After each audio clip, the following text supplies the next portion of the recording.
90% student इस question में गलती करते हैं। क्या आप सही कर पाएंगे? चलिए देखते हैं आपका आंसर कितना आता है और हमारा आंसर कितना आता है। तो आप अपने कॉपी में बनाइए, हम यहाँ बोल कर बना रहे हैं, ठीक है। तो सबसे पहले देखिए ये यहाँ पे है tan inverse 2 cos 2 sin inverse 1/2।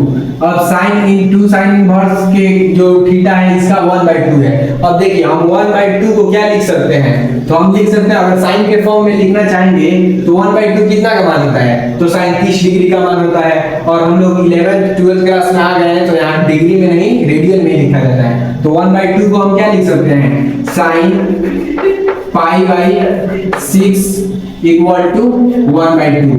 π/6 कितना होता है, sin 30 डिग्री का मान होता है 1/2। तो 1/2 की जगह हम लिख सकते हैं sin π/6। तो लिखेंगे tan inverse 2 cos 2 sin inverse. अब 1/2 के स्थान पे हम क्या लिख सकते हैं, sin π/6। तो यहाँ आप लिख देंगे sin π/6।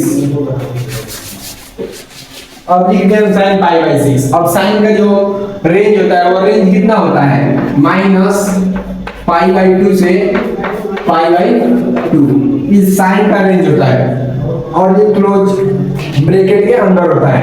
तो हम जो रेंज होता है अगर ये रेंज के अंदर आ रहा है तभी हम इस साइन से इस साइन को काट सकते हैं। तो π/6 का मान कितना होता है, 30 डिग्री होता है और π/2 का मान कितना होता है, 90 होता है। मतलब इन दोनों के रेंज में आ रहा है तो हम इस साइन से इस साइन को काट सकते हैं। तो जब हम काट देंगे तो हमारा क्या आएगा, tan इनवर्स 2 cos और ये साइन से ये साइन खत्म तो हमारा बन जाएगा 2 into π/6। अब 2 से 6 कट जाएगा तो हमारे यहाँ पे क्या हो गया, π/3। tan inverse 2 cos π/3। अब हम देखेंगे कि cos में π/3 का मान कितना होता है। तो π/3 को हम लोग डिग्री में कितना कहते हैं, डिग्री में हम कहते हैं 60 डिग्री।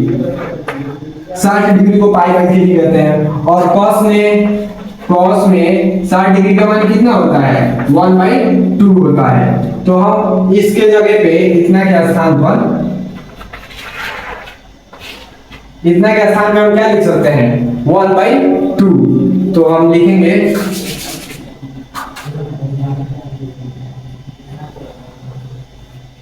तो हम इतना के स्थान पे क्या रख देंगे, 1/2। तो हमारा आ जाएगा tan इनवर्स 2 into और इसके स्थान पे cos π/3 का मान कितना होता है, 1/2। 2 से 2 खत्म तो हमारा क्या बच गया, 1। अब tan इनवर्स अब यहाँ पे बच गया है 1।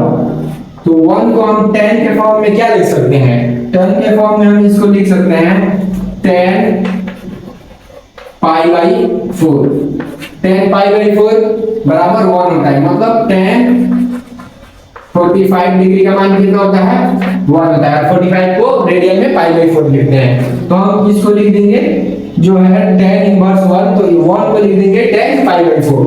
तो हम यहाँ लिख देंगे tan इनवर्स tan π/4 हम कितना लिख दें। अब ये फिर हमारा फिर आ गया है π/4। अब π/4 आया tan, तो हम tan से tan इनवर्स को काट सकते हैं क्योंकि π/4 हमारा tan के जो रेंज है, रेंज tan का रेंज कितना होता है, ओपन में होता है -π/2 से π/2। इसमें tan में और sin में जो इसका रेंज है इसमें फर्क कितना है, तो उसमें था तो उसमें क्लोज ब्रैकेट था और tan वाला का जो रेंज है इसमें ओपन ब्रैकेट है। अब क्लोज और ओपन का मतलब तो आप लोग जानते ही होंगे, अगर नहीं जानते तो मैं बता रहा हूं। इसका मतलब है ओपन का मतलब है -π/2 से आगे और π/2 से पीछे, मतलब दोनों के बीच का।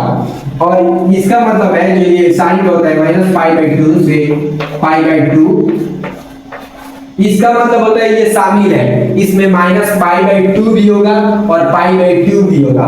मतलब जैसे कि आप समझ सकते हैं कि हम बोले आपको 4 से और 10 के बीच में, तो अगर क्लोज ब्रैकेट रहेगा अगर 4 5 के बीच तो उसमें 4 भी इंक्लूड रहेगा और 5 भी इंक्लूड रहेगा। अगर हम कहें ओपन ब्रैकेट के साथ, जैसे मैं यहाँ पे बोल दें यहाँ 2 है और यहाँ पे मतलब 8 है, अगर ओपन ब्रैकेट है तो हम 2 और 8 का ओपन ब्रैकेट है, इसका मतलब उसमें 2 नहीं है, 2 के बाद है 2.1 या 2.2 या 2.00, मतलब इतना समझिए कि अगर ओपन ब्रैकेट रहेगा 2 से 8 के बीच में तो ना उसमें 2 शामिल है ना 8 शामिल है, उसके बीच के जो है वो सभी अंक शामिल होंगे।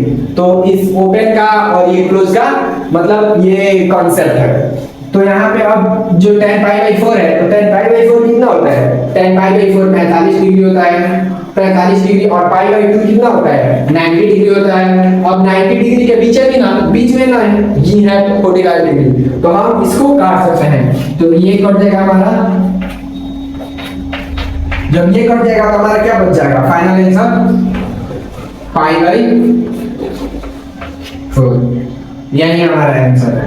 अगर आपको वीडियो से कुछ भी थोड़ा सा भी फायदा हुआ है, अगर आपको समझ में आया है तो इस चैनल को सब्सक्राइब कर लीजिए ताकि आपको ऐसा ही और इजी से मैथ बताया जाएगा।